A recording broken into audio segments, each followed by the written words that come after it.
Hello, everyone. Welcome to our NAACP Connect Google Hangout on Civil Disobedience. I'm Brian McCoy, and we have with us today two of our NAACP uh, National Field Organizers, Kevin Miles and Carmen Watkins. Say hello, you guys. Hello How there. you doing? All right, I'm Carmen Watkins. Yeah. and tell the people what you guys do for the NAACP in the field. Sure, I'm Carmen Watkins. I'm the National Field Director for the Western U.S., and this is my colleague. I'm Kevin Miles. I'm National Field Director for the Eastern U.S. So if you were to draw a line down the center of the country, uh, starting at Michigan, going all the way down towards Louisiana, all of the states to the east, I provide guidance and assistance for all of the states to the west. Carmen provides guidance and assistance. We're Okay. additionally helped by regional directors throughout those areas who provide direct guidance to states and outreach, organization, training, and mobilizing our units. And then underneath that structure, you have the national field directors, then the regional directors. Then we also have a team of regional organizers who actually help to operationalize the work all the way down at a granular level. Okay, that's great. Now, today we're here to talk about nonviolent resistance and to train the people on civil disobedience. For people that's not familiar with civil disobedience, can you tell people what that is exactly? Well, it's a very old concept, probably as old as our civilization itself. Throughout the years, people have confronted their government organizations and just said, this is a moral issue for me, and I cannot condone the action. And so civil disobedience has been the direct um, decision to go against a law or a command of the governing body. Okay. Okay, so now as far as the NAACP goes, what are some things that NAACP does in the field as far as civil disobedience? Well, there are a number of civil disobedience, acts of civil disobedience that date all the way back to our founding Mm. that have had varying levels of success. If you look most recently, one that you could look at would be the Trayvon Martin incident. After Trayvon Martin was killed, if you remember, the police chief came out and refused to make an arrest in that case. The civil disobedience that came afterwards came in the form of a number of rallies and protests that went directly to the police department, that went to city council, calling for that arrest. And that public pressure did actually lead to the arrest and the actual trial of George Zimmerman. But if you take it back, back into the history of the organization, Mhm. certainly there have been countless examples. When you look at like the Montgomery bus boycott, which is a specific type of civil disobedience, when people kind of withdraw from the social compact and refuse to participate economically or boycott. And that was one that broke the back of segregation on the buses. And then, we've also had other types with the protests that took place in Birmingham when the young children who walked around Birmingham when the police tried to break the crowds up with dogs and water hoses, and they kept coming out in larger and larger numbers until they overwhelmed the system. So there's all types of examples of civil disobedience from the Freedom Riders and all the way forward. And one of the probably the more famous are the sit-ins, where African Americans were told they couldn't sit at the lunch counters, and in fact, young people organized, and so that they did sit at those counters. And so, it's not only a direct action against it; it is also a protest against an idea or a concept of your governing authority. Right. And a lot of people ask this question, why should we go for nonviolence and always, do the peaceful thing? Why is that important to work nonviolently to, get across the actions or the laws and the policy that you need in the land or in your city? Lots of people question nonviolent acts, but in any war, there are many tools that you use in your tool chest, Right. and there's always a strategy at play. And so acts of nonviolence bring awareness and education to issues. Hmm.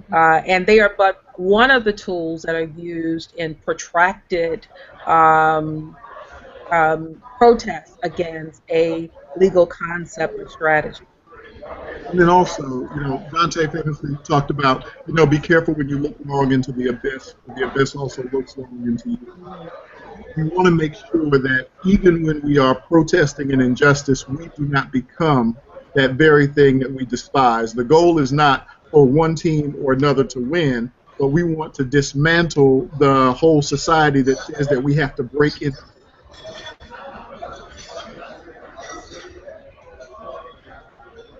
violent means and appealing to people's sense of good and morality. That gives us an opportunity to take even the bad actors and transform them into good actors. It's also a gathering point. It's one of those things where you can ask other people to join in, where, acts of violence may only appeal to certain segments of a community. When you have a nonviolent protest, it's easy for people to buy into the moral fiber of that protest. And so that's why we choose to use nonviolent acts. Okay. Now, what are some effective civil disobedience tactics that regular people can use, to be active in their community, especially like in Ferguson and issues in different cities with police brutality? Like, what can people do to bring attention to those situations? Well, let me say that there are a few types of civil disobedience that people can look at. One would be direct resistance, which is what we saw in Ferguson. And if we could, Brian, I think we should spend just a couple seconds Okay. talking about, because we have the very real likelihood that we'll see that again. Right. For people who are going to engage in that type of protest, there are a couple things that they should remember Okay. to keep themselves safe, to make sure that people don't get hurt. Absolutely. If you're going to be out engaged in a protest and there's a heavy police presence, and you may have tear gas and all those types of things, just remember a couple basic things. One, if you wear contact lenses, do not wear your contact lenses to one of those types of protests, right? Because if there's tear gas, wear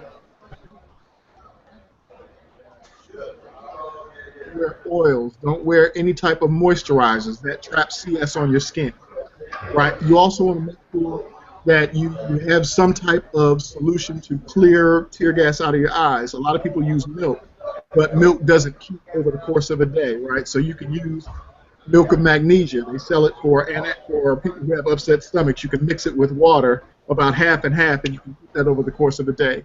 Make sure you wear long sleeves so that you have as much skin covered as possible. If you get CS on your skin and it starts to burn, you can use mineral oil to try to wash some of that off, a combination of mineral oil followed up with water. So there are some just basic steps that people can take to make sure that they're able to take part in one of those protests, but they don't have any lingering.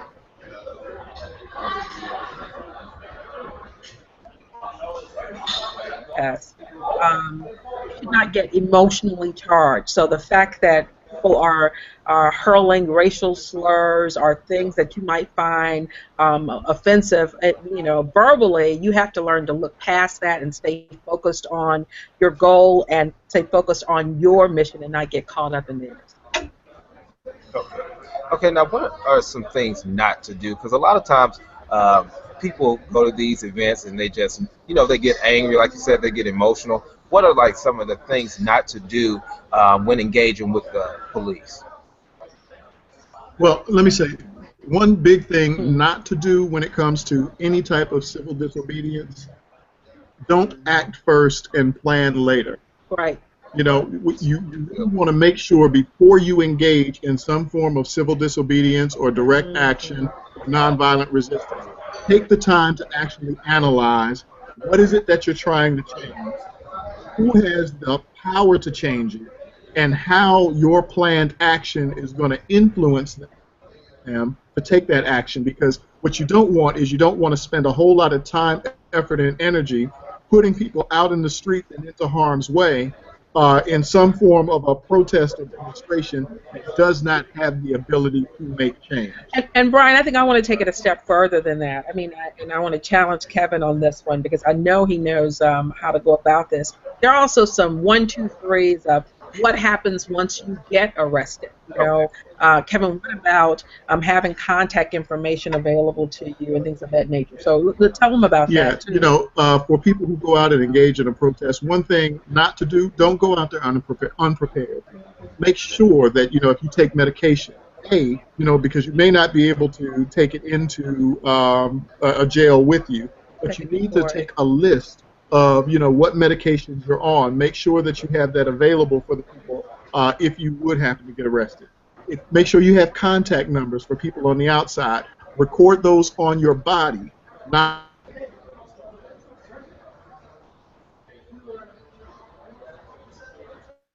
I think we're back. Oh, okay, make sure that you record that on your body and not on a piece of paper that you would keep in your wallet, because you may not be able to keep that material with you if it's in your wallet or in your pocket or something like that. So making sure that you take those steps and do that preparation ahead of time before you would put yourself into one of those situations, because the worst thing that you can do is engage in one of these types of actions without a plan. And if you're doing the Civil Disobedience Act with a group, ask the group if they have the information. Does someone have a jail number should you be detained? I mean, your organizer should have all this information available. If not, you can take the lead in providing it for the group. And you talked about medical information. What are some first aid tips, like some quick first aid tips for certain things? Like a lot of people were riddled by rubber bullets and things like that. What are some quick first aid tips other than the milk of magnesia for the eyes? Just general first aid. Okay. And that's another thing. If you're going to go out and particularly, and let's speak more specifically about some of the protests that we've seen here in Ferguson, just in the chance that we will see something like that again, make sure that you have contacts before you go out there, that you take the time to make sure that there's going to be some medical personnel, have numbers available. If you go out there and you protest in a group, make sure that everybody knows if you get separated, if somebody's hurt, that there's a point that you're going to rendezvous and get back so that you can check in with everybody and make sure everybody's okay. Make sure that you have a meeting to communicate so that you can check on everybody. And one thing that I did want to mention on communication is, in the event of a large-scale protest, it's very easy to get separated. The police can shut down cell towers and whatnot. But there are technologies out there, like one called Bluetooth chat, that people can download if they have an Android phone or an iPhone, that allows you to send messages between phones using Bluetooth that doesn't use cell service. So you're still able to communicate even if there's difficulty with cell towers and cell service. So making sure that you have each other's back in that way. Basic first aid stuff, making sure that you've got something for tear gas, making sure that you have accessible some mineral oil in case you have exposure to CS on your skin. It's also a good idea to take extra clothing in a backpack, you know, just in case you get CS or some of that stuff on your clothes. That would allow you to take that layer of clothes off and substitute a different layer of clothes. That would help with some of the burning. And Brian, you know what?